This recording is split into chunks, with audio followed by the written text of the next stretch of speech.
Welcome to Mojo Travels, and today we're discussing how to choose the best airplane seat. Are you a fan of our videos? Be sure to subscribe to Mojo Travels and ring the bell to be notified about our latest videos. For this list, we're providing tips on how to land the ideal seat on your next flight. Window seat versus aisle seat versus middle seat. Let's be honest, nobody likes being sandwiched in the middle. If you and your companion are traveling with your child, you could consider putting them in the middle since they take up the least room. Of course, the youngster will probably want the window seat since it offers a view to pass the time with and a corner to rest their head on. The window seat's one major disadvantage is that you need to hobble over two other passengers to reach the bathroom. That's why we say aim for the aisle seat, especially if you have something important in the overhead bin. You also might consider nabbing an exit row seat if you value legroom, but keep in mind there might be less space to store your carry-on. Seats to avoid.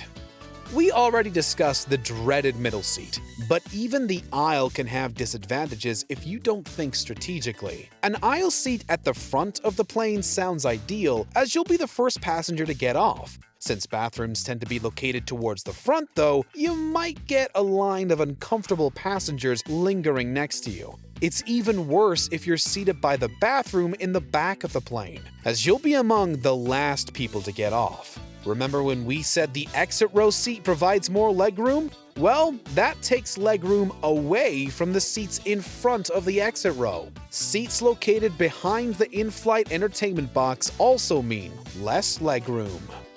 Buy tickets early. Now you know which seats to avoid and which to aim for. But even with this knowledge, securing the best seat can be easier said than done. Basic economy passengers can book a specific seat in advance with airlines such as Delta and American. If you want to wait until the last second to book a flight though, you'll be stuck with whatever's available. Southwest can be a gamble since they assign boarding groups at check-in, so Group A is bound to get the best seats. That said, you'll be golden if you're in Group A, but we'd suggest paying an extra fee for Southwest's early bird check-in. That way, you're almost guaranteed Group A or at least an upper B. In any case, act early. Save an extra seat. Even if an airline has an open seating policy and you're lucky enough to get first dibs, you're not in the clear. The best seat can suddenly become the worst seat if you wind up sitting next to somebody who's sick, carrying a baby, or snores while sleeping. While there are outside forces we can't always control, here's a trick. Put your backpack or coat in the middle seat. Other passengers will likely assume that you're saving it for somebody in another boarding group. Moving on. If the flight is fully booked, it won't make a difference. If the flight has a lower turnout though, you might get an extra seat or even an extra row all to yourself, meaning extra room to stretch. Strategize with traveling companions. Flying with family and friends can be more fun than traveling alone, but you'll need to coordinate if you all want to sit with each other. Assuming you book tickets ahead of time on one itinerary, it shouldn't be that hard to find seats together. If it's open seating though, have everyone check in at the same time and hopefully you'll all get the same boarding group. Of course, friends aren't always on the same page while traveling. Some like to make plans early while others have a habit of putting things off. As such, you may be the first person on the plane while your friends are the last. You can still save your friends a row, but it's easier when groups stick close.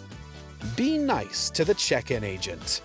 When online check-in doesn't go as hoped, try to seek out the check-in agent. Who knows, maybe there was a last-minute cancellation and the agent can upgrade you to a better seat or boarding group. There may even be a discount involved. Remember to be polite, however. Airports are stressful environments and the agent might be less inclined to help if you're barking demands. At the same time, clearly articulate which seat you're interested in, especially if you're traveling with children or require special accommodations for a medical condition. You don't need to wait until you arrive at the airport either. Try calling a few hours before heading to the airport and ask if any upgrades are available, but always remain friendly on the phone.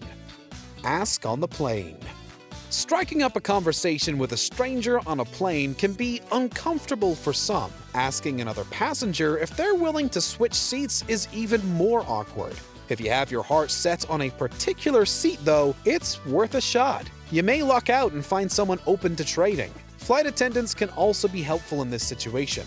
Granted, if you're flying solo, we can't guarantee that people will bend over backwards to accommodate you, no matter how politely you ask. If you're traveling with small children, however, fellow passengers might be more open to moving around. After all, there's bound to be another parent on the plane who understands wanting to sit with your kids. Frequent flyer program. Flying can be an expensive hassle, but for those who travel on a regular basis, frequent flyer programs offer numerous benefits that you should definitely take advantage of. Racking up points will save you money on future flights. Some programs even offer perks like seat selection and early boarding, taking care of their most loyal members. Booking the perfect seat using the miles you've amassed provides an unusual sense of satisfaction.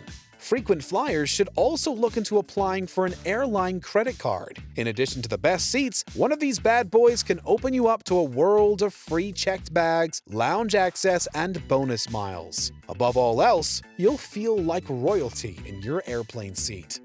Arrive ahead of schedule. It's always smart to arrive at the airport ahead of schedule. You never know how long the security line is going to be, and the traffic can be just as hectic. Even if you booked your flight months in advance, the airline can give your seat away if you arrive late. Likewise, getting a good boarding group isn't going to matter if you show up after everyone else is seated. Arriving early will also give you more time to speak with the check-in agent about upgrading your seat. We're all familiar with the saying, "The early bird catches the worm." When it comes to air travel, the worm is the seat and you're the bird, who for some reason needs a plane to fly. Pay for your seat. As mentioned before, some airlines allow patrons to select a specific seat while booking their tickets. Keep in mind, though, that extra fees are almost always involved. Prices vary depending on the flight and airline. For those traveling on a budget, though, there's no such thing as a cheap seat. So be sure to think hard before you add the additional charges to your bill. Of course, if you're particular about seating and have the travel funds, spend however you see fit. Knowing precisely which seat you're going to get in advance does take a load off. Really, it boils down to what stresses you out more, squeezing every penny or squeezing into that middle seat. Do you agree with our picks? Check out this other recent clip from Mojo Travels and be sure to subscribe and ring the bell to be notified about our latest videos.